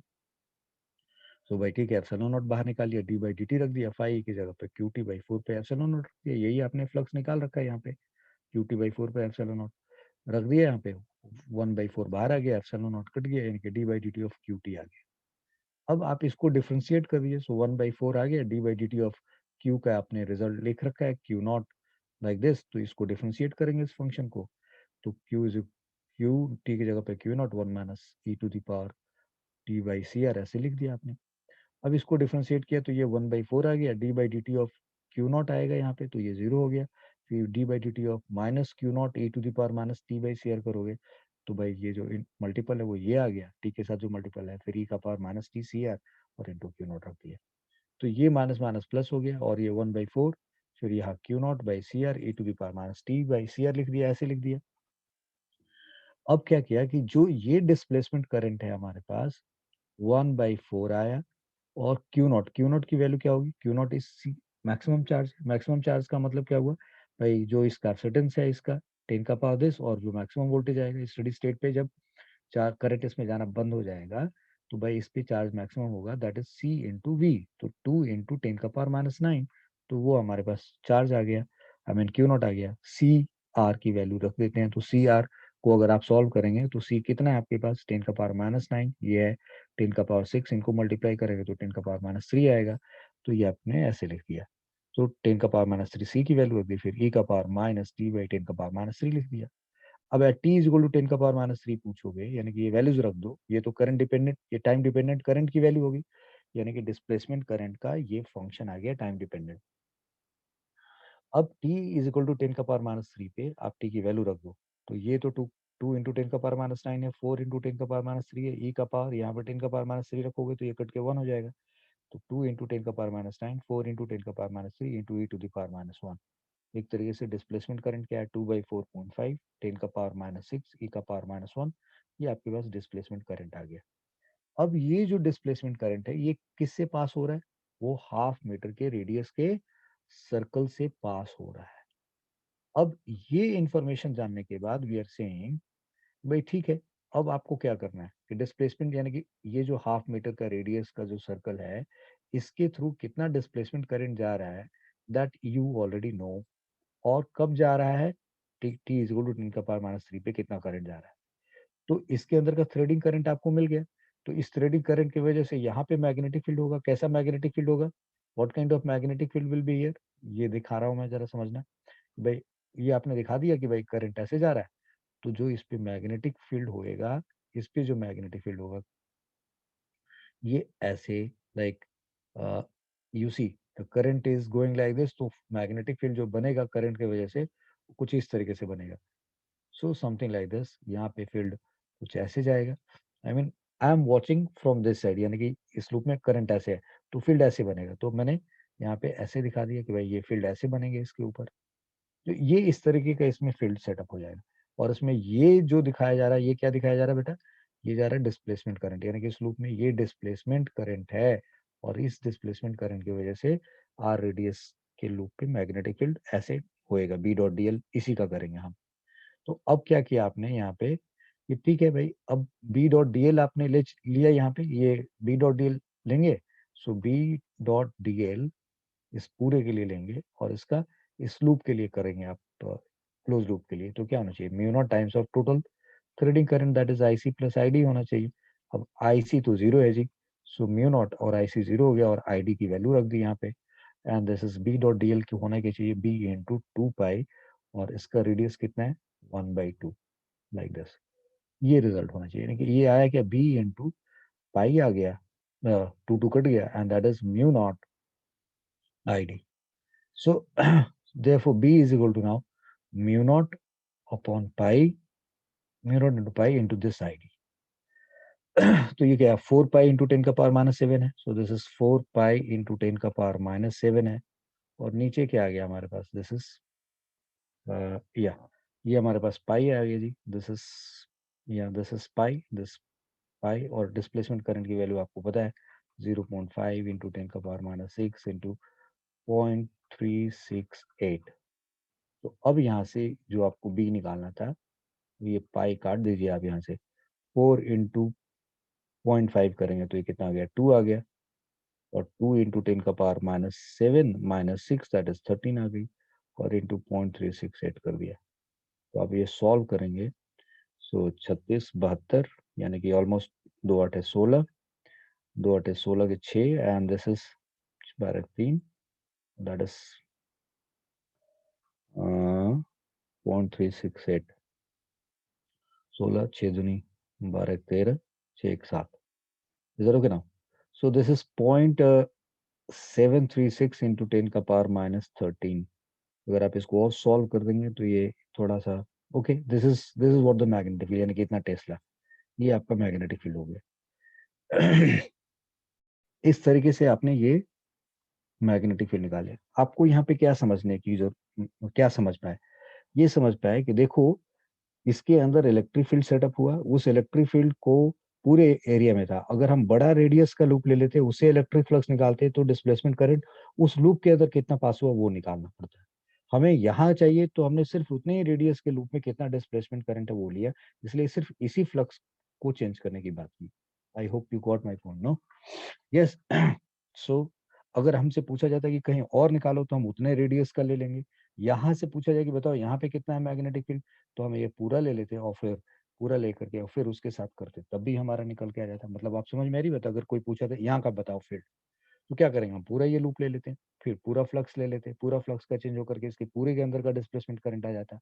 और फिर उस डिस्प्लेसमेंट करंट की वजह से इस आर रेडियस पे के लूप पे जो आता है वहां पे B into two pi r करके और वहां से निकाल देते। तो एक तरीके से आपने यहाँ देख लिया कि कैपेसिटर के प्लेट के ऊपर जब ट्रांजिएंट करंट पास हो रहा है तब भी इसके अंदर यहाँ पे डिस्प्लेसमेंट करंट है। और डिस्प्लेसमेंट करंट की वजह से यहाँ पे मैग्नेटिक फील्ड है। और ऑब्वियसली जो ये इलेक्ट्रिक फील्ड और मैग्नेटिक फील्ड है इसके अंदर बन रहा है, वो इलेक्ट्रिक फील्ड और मैग्नेटिक फील्ड एक दूसरे के परपेंडिकुलर है।